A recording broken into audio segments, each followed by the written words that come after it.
So it's been a while since I've 3D printed a RC model, and this time not only will I be doing it for the first time with my Bamboo X1C printer, but also with a new company as well.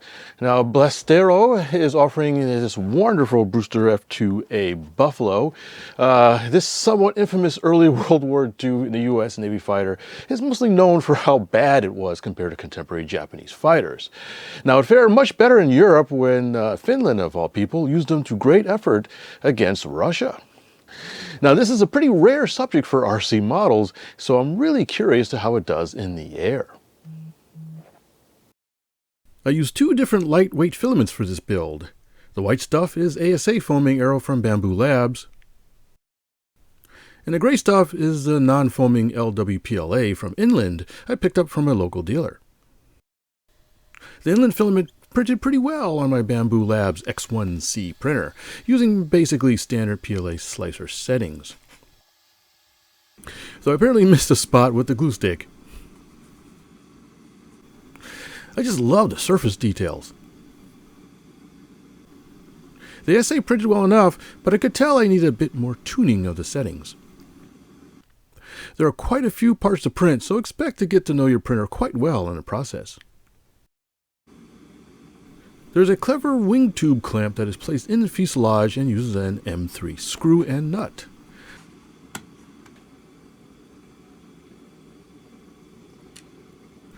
Some tape keeps the nut from falling out during assembly.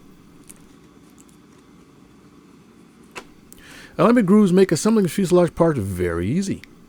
All the parts are glued with Starbond Medium CA. Link in the description.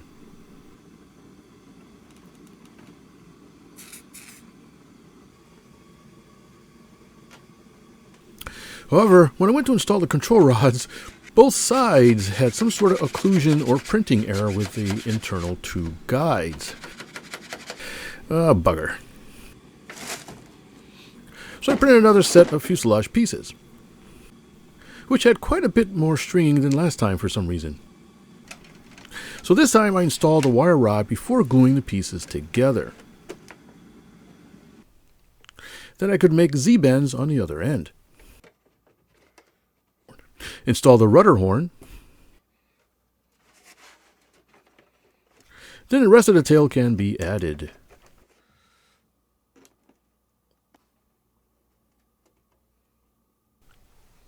Like the rudder, the elevator has a hidden control horn.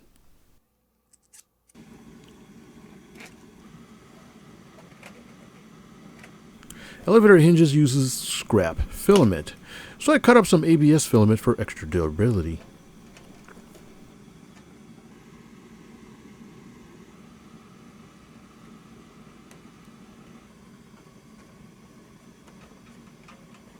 The setup worked pretty good. Now the rudder assembly is a bit different.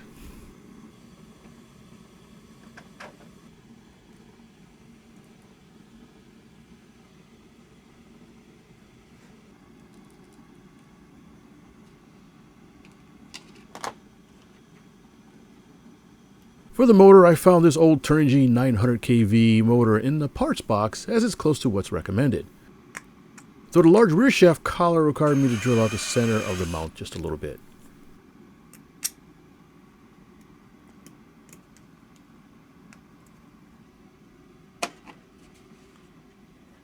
The motor mount is adjustable for various lengths of motor sizes.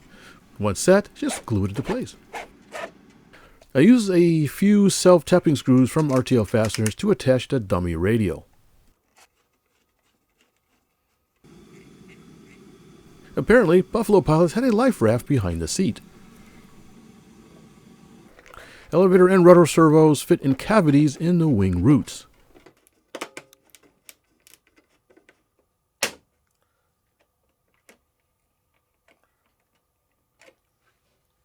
Wing rods are 7mm carbon tubes slid through the wing sections. A slight bit of trimming was needed for the wing parts to key together, but the fit was generally pretty good.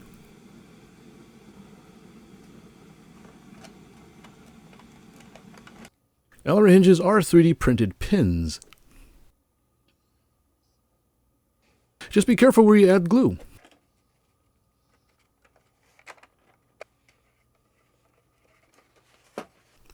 More scale detail to add before routing the aileron servo wires through the wings.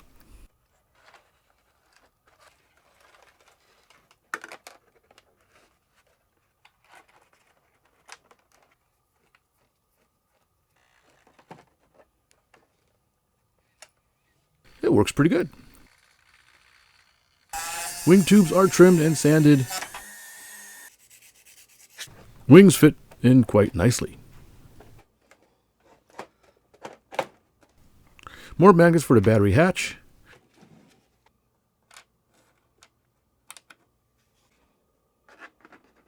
The white parts were painted yellow with Tamiya model spray paints. One of the most interesting features of the Buffalo is the canopy. You have the option of printing solid windows like this, or you can print the frames with pop-out window panels. It's a real test of how well your printer is set up, and I had a few failures, but I eventually got some workable prints. I used PLA Plus, and they look great. But what about the windows? Well, you also get files that print out plugs to heat form clear plastic around. I printed them in ABS for better heat resistance. I considered using my vacuum forming machine, but instead I decided to use the soda bottle technique outlined in the instructions. After gulping down the juice, I removed the label and cut away the top. Then I used a heat gun to shrink the plastic around the plug. Unfortunately, I think I used too big a bottle, so I didn't get a very good shrink around the form. But it was good enough to use. Barely. Next time, I'm using the vacuum former. I used Canopy glue to install the clear parts into the frames as the glue dries clear.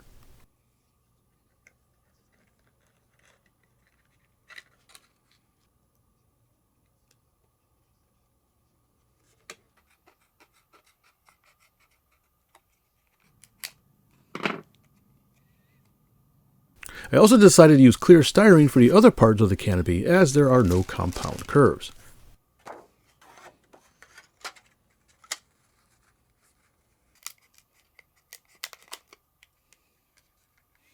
Bastlero offers a detailed pilot bus you can also print out, which I did in ABS. It's really nice and includes two head options, open-faced and goggles on. I painted with Tamiya acrylic paints, but pretty much any paint will do. Then I glued all the pieces together.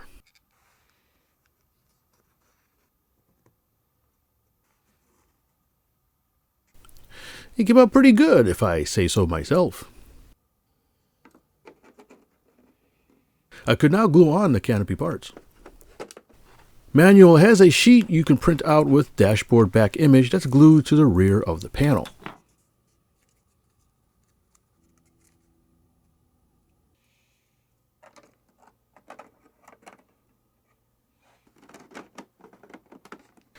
The center canopy frame has the ability to slide back and forth. Awesome. And with that, I can finally assemble all the parts and hook up all the electronics. Everything wiggles and wags as needed. I didn't see control throws noted in the manual, so I eyeballed everything. Total weight came out to 3 pounds or 1.37 kilograms. Now let's fly.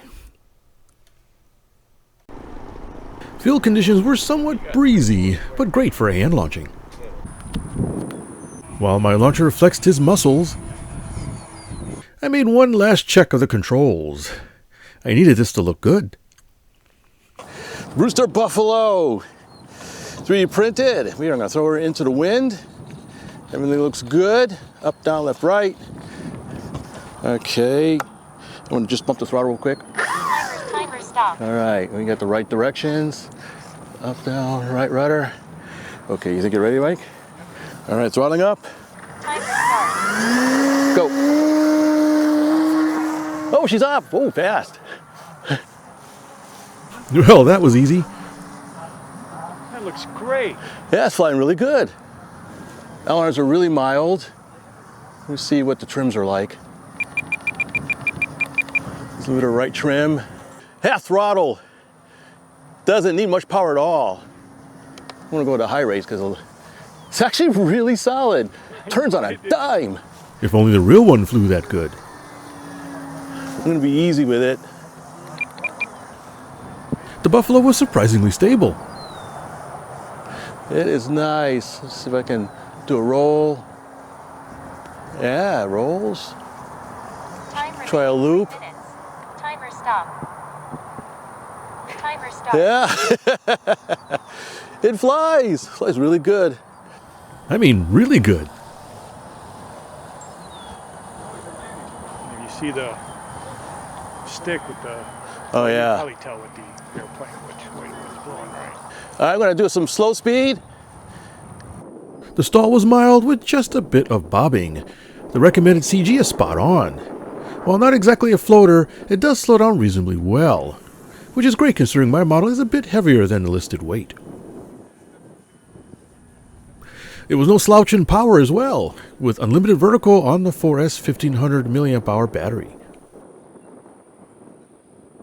Coming down, I thought I'd try a quick spin, which it kinda snaps into.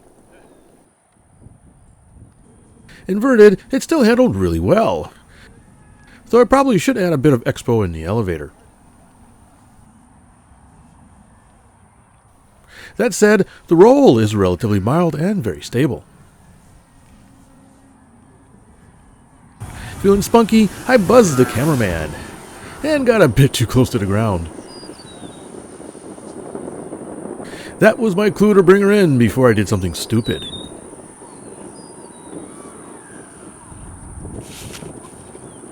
Not my softest of landings, but she's still in one piece, I think.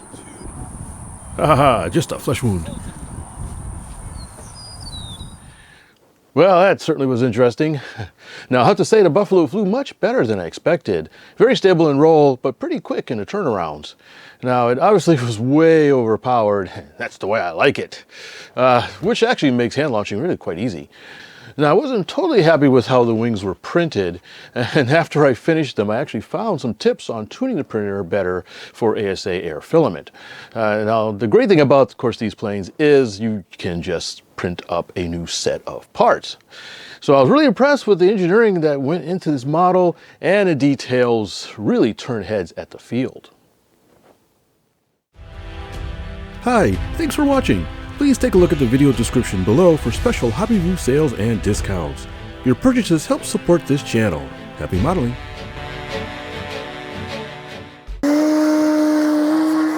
Oh, she's up! Oh, fast!